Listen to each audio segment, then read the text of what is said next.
Hello નમસ્કાર.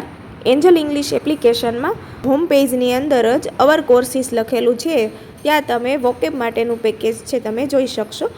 જો તમે આ રીતે સ્ક્રોલ કરીને પણ જોઈ શકશો અથવા તો વ્યૂ ઓલ પર ક્લિક કરશો તો પણ દરેક પેકેજ છે આવી જશે.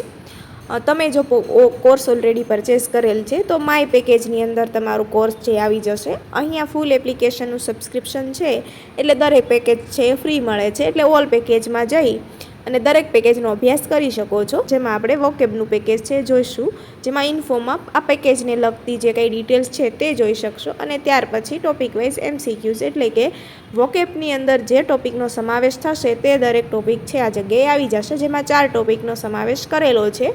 Antonym, synonym, one word substitution અને ઇડિયમ્સ છે.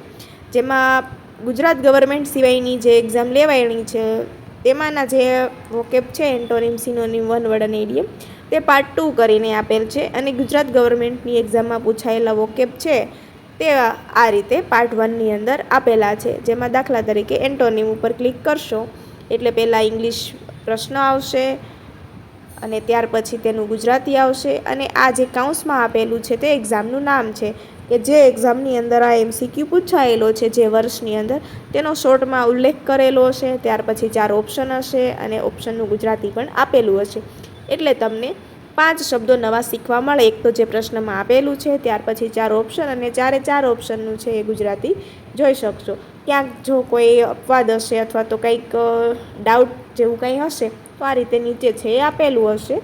બાકી એ વોકેબનો ટોપિક છે એટલે સમજૂતીની કોઈ જરૂર નથી, કેમકે વોકેબમાં કોઈ ગ્રામરનો રૂલ છે એ લાગુ પડતો નથી. આ રીતે પ્રશ્ન હશે, પ્રશ્નનું ગુજરાતી. અહીંયા કોઈ એક્ઝામનું નામ નથી લખેલું, એનો મિનિંગ એવો કે આ કોઈ એક્ઝામની અંદર પૂછાયેલો નથી, બટ એ વોકેબની અંદર આ પ્રશ્ન છે એડ કરેલો છે. તમે રાઇટ પર ક્લિક કરશો તો ગ્રીન થઈ જશે અને રોંગ હશે તેના પર ક્લિક કરશો એટલે ઓટોમેટિક છે ગ્રીન, એટલે કે જે રાઇટ આન્સર હશે તે ગ્રીન થઈ જશે. આ રીતે છે તમે antonym, synonym, one word substitution અને ઇડિયમ્સ છે તેનો અભ્યાસ કરી શકો છો. વોકેબ છે કોઈ એકસાથે થાય તેવી વસ્તુ અથવા તો તેવું કોઈ ગ્રામરનો ટોપિક નથી. તમારે તેને સ્ટેપ બાય સ્ટેપ કરવાનું અથવા તો થોડું તૈયાર કરી અને વધારે ટીપે સરોવર ભરાય એ રીતે છે તમારે વોકેબ તૈયાર કરવાનું રહેશે. એટલે કે તમે ડેઇલીના છે 10 થી 15 એન્ટોનિમ કરવા હોય તો તે રીતે કરી શકો, અને 4 ટોપિક છે તેનો સાથે જ અભ્યાસ કરવો હોય તો તમારી પાસે બીજો ઓપ્શન એ રહેશે કે દરેકની અંદરથી 3 અથવા તો 5 શબ્દો છે, 5 એન્ટોનિમ, 5 સિનોનિમ, 5 વન વર્ડ અને 5 છે ઇડિયમ્સ છે તે લઈ અલગ બુકની અંદર નોટ કરતા રહેવાનું છે અને તેને પ્રિપેર અથવા તો યાદ રાખવાના છે. આ રીતે એક દિવસના 20 શબ્દો થયા. ત્યાર પછી બીજા દિવસે પણ સેમ એ જ મેથડથી બીજા 5 છે એ કરવાના છે. આ રીતે ડેઇલીના તમે 20 નવા શબ્દો તૈયાર કરી અને ધીમે ધીમે વોકેબ છે તમારું છે ઇન્ક્રીઝ કરી શકો છો.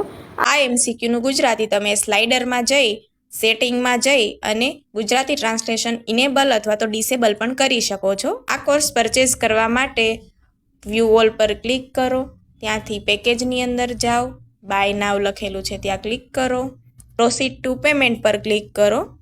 એટલે ઓનલાઈન તમને જે મેથડથી પેમેન્ટ અનુકૂળ હોય તે મુજબ UPI, ગૂગલ પે, ફોનપે વગેરેથી પેમેન્ટ કરી અને એક વખત એપ્લિકેશન બંધ કરીને શરૂ કરો એટલે માય પેકેજની અંદર તમારું પેકેજ છે એ આવી જશે. તમે ત્યાંથી અભ્યાસ કરી શકો છો.